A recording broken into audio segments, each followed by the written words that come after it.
Opa, tudo bem? Eu sou o Luiz Camargo e seja muito bem-vindo. No início dessa semana, o general Freire Gomes dinamitou a narrativa de tentativa de golpe. Primeiro, porque não existe golpe feito por dispositivos constitucionais. O último a prestar depoimento foi o ex-comandante do Exército, general Marco Antônio Freire Gomes. Freire Gomes falou sobre a reunião no fim de 2022, em que Bolsonaro teria apresentado, segundo ele, um estudo sobre o GLO, Estado de Sítio e de Defesa, instrumentos que estão previstos na Constituição. E segundo, porque em depoimento, ele negou ter ameaçado prender Bolsonaro e também negou qualquer ordem para movimentar tropas, afirmando categoricamente que o Exército jamais romperia com a Constituição. Mesmo que o teor do depoimento divirja de versões anteriores apresentadas à Polícia Federal, a própria contradição já é suficiente para, por si só, desmontar a espinha dorsal do suposto golpe que não aconteceu.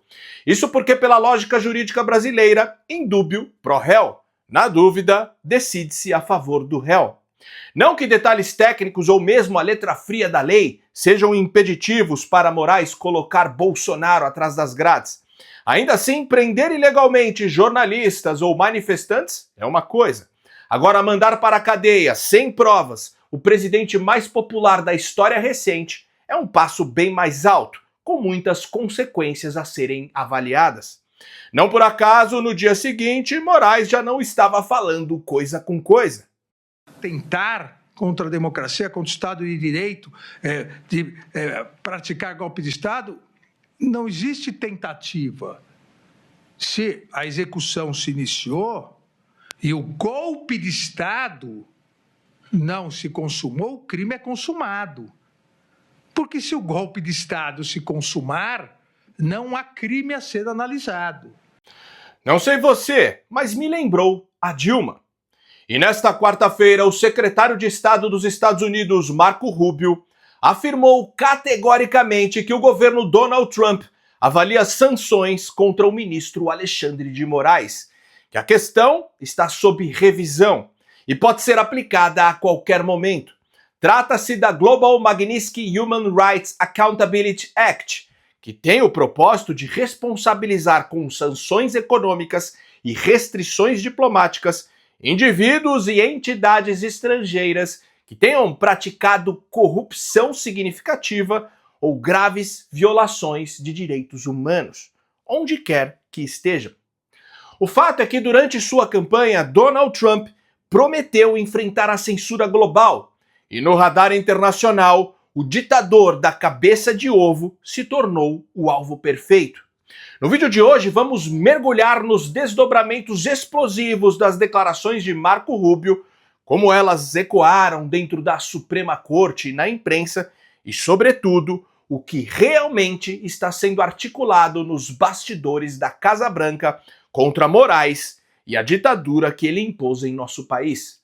Mas antes, já vai mandando aquele like esperto no vídeo, deixe também um comentário qualquer, nem que seja só um alô mesmo, pois isso faz com que a plataforma entregue o vídeo para mais pessoas. Aproveita também e confere se você continua inscrito no canal, aciona o sininho das notificações e, se for novo por aqui, me dê essa moral e se inscreva no canal. Pessoal, vamos ser diretos. O Brasil vive hoje sob uma ditadura disfarçada. Isso já não é mais teoria, é realidade. E em tempos sombrios como este, nossa única arma real é a verdade. Nenhum regime autoritário sobrevive a uma população bem informada. E é exatamente por isso que não me canso de recomendar que vocês leiam a Gazeta do Povo diariamente. Enquanto a velha mídia se ajoelha diante do governo, a Gazeta escolheu servir a verdade, sem medo, com convicção e, acima de tudo, com respeito à sua inteligência. Tanto que é minha principal fonte de pesquisa para os vídeos aqui do canal. Eu não abordo nenhum tema sem antes passar pelo crivo da Gazeta. Se você ainda não é assinante do melhor jornal do país, chegou a hora de fazer parte desta comunidade. A Gazeta do Povo está com uma promoção imperdível. 70% de desconto na assinatura anual.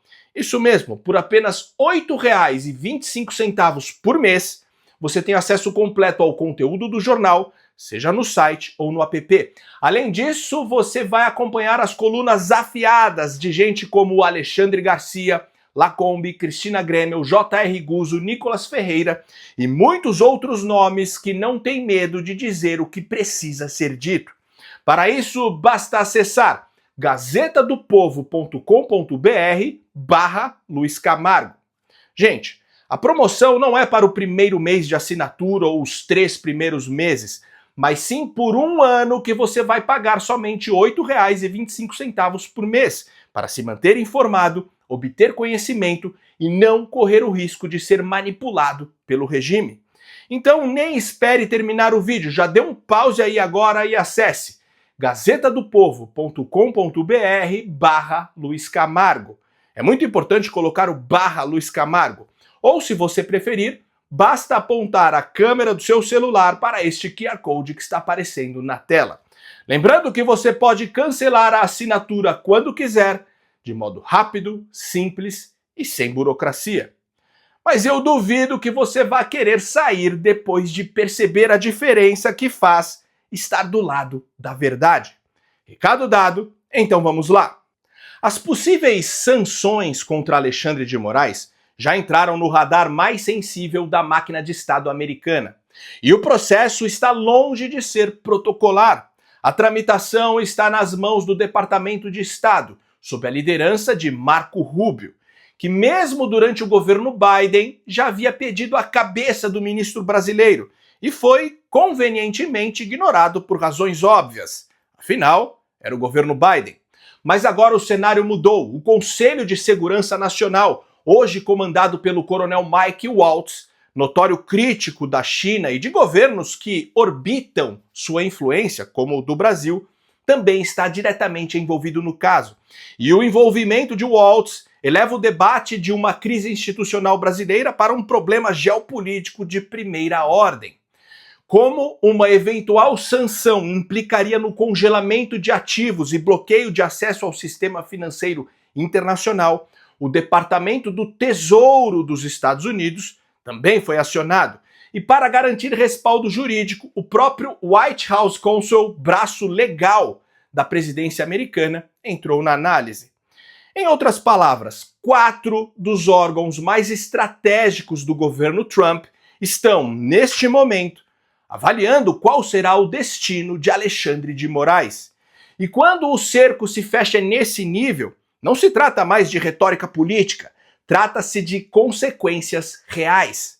Vamos assistir exatamente o que Marco Rubio respondeu ao ser questionado no Congresso americano sobre as sanções contra Moraes. I want to switch to Brazil, if I may. Mr. Secretary, as you're certainly aware of the alarming human rights decline in Brazil. We've seen pervasive censorship, political persecution targeting the entire opposition, including journalists and ordinary citizens. What they're now doing is an imminent politically motivated imprisonment of former President Bolsonaro.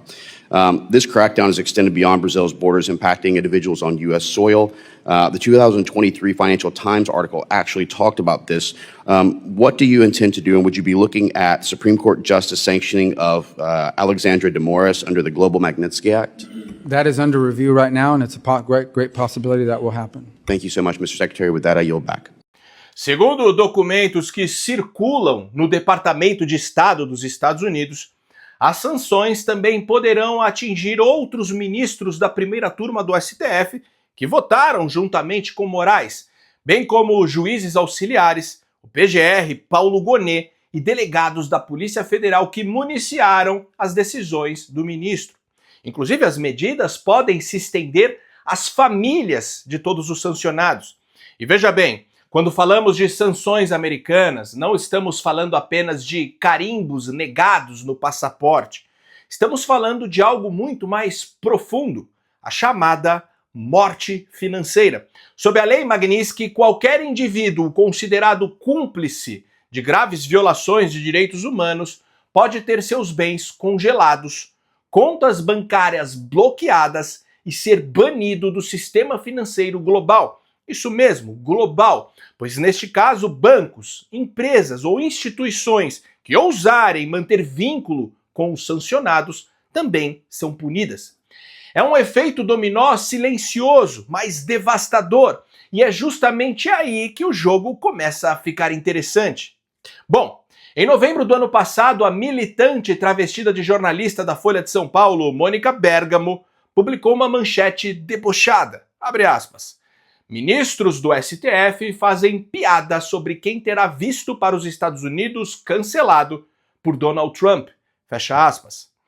Mas o tempo passou e a piada perdeu a graça. Agora a mesma Mônica Bergamo foi obrigada a trocar o tom, abre aspas.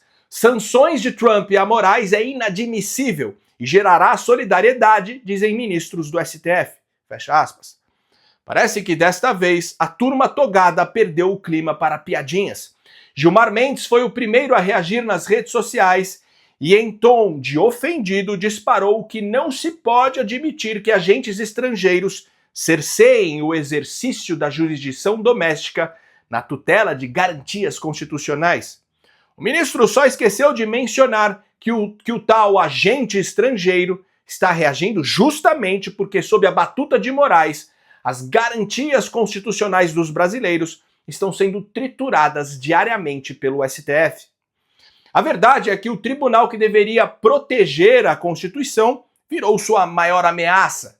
E agora que a conta começa a chegar, vindo direto de Washington, a histeria substitui o sarcasmo. A coisa está tão séria que nem a Globo conseguiu esconder a gravidade do que está prestes a acontecer. Guga Chakra, pasmem, fez um comentário extremamente lúcido e informativo. De fato, a administração americana está estudando a possibilidade de adotar a Lei Magnitsky, que é uma lei que aplica sanções duríssimas contra estrangeiros. E no caso seria contra o ministro Alexandre de Moraes. Caso seja aplicada, ele não pode ter cartão de crédito de nenhuma das bandeiras que operam nos Estados Unidos, que são todas as grandes. Ele não pode ter conta em banco, porque se o banco permite que ele tenha uma conta, esse banco não pode operar nos Estados Unidos e pode ser alvo de sanções secundárias. Eles estão sim de olho no ministro Alexandre de Moraes. Pode sim acontecer essas sanções serem aplicadas. Ele sofreria essas sanções porque ele não permite que cidadãos americanos e residentes permanentes, que são brasileiros também, que vivem nos Estados Unidos, no caso, o Paulo Figueiredo, o Rodrigo Constantino, tem o Alan dos Santos, que daí eu não sei o status migratório dele especificamente. Ele proíbe que essas pessoas tenham redes sociais, Marcelo. Nesse momento, na visão dos Estados Unidos, de muita gente aqui, eles estão sendo calados pelo ministro do Supremo Tribunal Federal. Hoje é ele, num outro dia pode ser eu. Pode ser a Sandra Coutinho, pode ter uma pessoa que pega e não permita que eu tenha redes sociais, que eu possa me comunicar. Isso, eu particularmente, daí agora é uma opinião pessoal, eu acho isso extremamente grave. Eu sou um grande entusiasta da primeira emenda da Constituição americana, que garante a liberdade de expressão. As pessoas têm que ter o direito à opinião. E por causa desse detalhe, de bloquear especificamente essas 3 pessoas, ele pode ser alvo de sanções duríssimas, o ministro Alexandre de Moraes. Isso não é algo assim pequeno que está acontecendo. Insisto, foi o Marco Rubio, secretário de Estado americano, foi senador e presidente da Comissão de Relações Exteriores do Senado, que fez essa declaração. Pode falar, Marcelo. Explica assim na prática, o que seriam essas punições duríssimas, assim, para a gente entender o que pode acontecer caso isso seja adotado com o Alexandre de Moraes? Não tem mais cartão de crédito e não pode ter conta em banco. Quer dizer, você fica como um pária. Quando até o Guga Chakra parece sensato, é sinal de que o ditador da cabeça de ovo realmente está em apuros. Mas enfim, se as sanções forem realmente aplicadas, a única forma de Moraes se defender é apelando para tribunais internacionais de justiça, como por exemplo a Corte Interamericana de Direitos Humanos. Só que pensa comigo, é claro que neste caso o governo americano, que por sinal é o principal financiador da corte, também vai apresentar seu lado da história. E é aí que tudo pode piorar para Moraes. Afinal, como o ministro vai explicar para instâncias internacionais de justiça sua atuação em processos onde ele é a vítima, o acusador, o investigador e o juiz? Como ele vai explicar anomalias jurídicas como flagrante perpétuo ou crime de opinião? Como ele vai explicar que após os ataques de 8 de janeiro, em um país onde existe maioridade penal, crianças ficaram detidas em um pátio da Polícia Federal em condições insalubres? Como Moraes vai explicar que deputados, que são invioláveis civil e penalmente por quaisquer de suas opiniões, palavras e votos, estão sendo caçados e presos por externarem desconfianças com relação ao processo eleitoral ou por criticarem com mais contundência ministros da Suprema Corte? Como ele vai explicar que o líder da oposição no Congresso brasileiro teve seu passaporte apreendido e que o ex-presidente, sem qualquer condenação, também está com o passaporte apreendido? Como o ministro vai explicar que no país onde os traficantes internacionais perigosos não ficam nem 10 anos presos, cidadãos comuns, sem antecedentes criminais, estão sendo condenados a 17 anos de cadeia por protestarem contra o resultado eleitoral? Como Moraes vai explicar a morte de Clezão, cidadão brasileiro que, sob sua responsabilidade, veio a óbito depois de ter passado 11 meses preso sem ser julgado, e a revelia do Ministério Público, que já tinha pedido sua soltura por conta de seu quadro delicado de saúde? Como Moraes vai explicar a perseguição sumária contra Elon Musk e suas empresas apenas porque este se recusou a cumprir ordens que violavam a Constituição brasileira? A verdade é que a cabeça de ovo de Moraes está por um triz. Diante disso, ele vai tentar causar o maior estrago possível neste tempo que lhe resta. Se prepare para mais censura, perseguições e prisões. Mas saiba que tudo isso é só o prenúncio da nossa vitória. Se você gostou desse vídeo e acha esse tipo de conteúdo importante, ainda mais com toda a perseguição às vozes conservadoras, considere de verdade ajudar a manter esse canal em plena atividade. Pode ser com qualquer valor. Minha chave Pix é o e-mail luiscamargopix@yahoo.com. Luiz Camargo Pix tudo junto, luiscomz@yahoo.com. Não tem BR. Ou se preferir, o link do nosso Apoia-se está aqui na descrição do vídeo. Também não deixe de assinar a Gazeta do Povo com 70% de desconto. É só acessar gazetadopovo.com.br/Luiz Camargo. Ou, se você preferir, basta apontar a câmera do seu celular para este QR Code que está aparecendo na tela. No mais, curte e compartilha ao máximo esse vídeo, deixa aqui seu comentário para ajudar no engajamento e me siga em todas as redes sociais, @LuizCamargoVlog. Então até o próximo vídeo, valeu!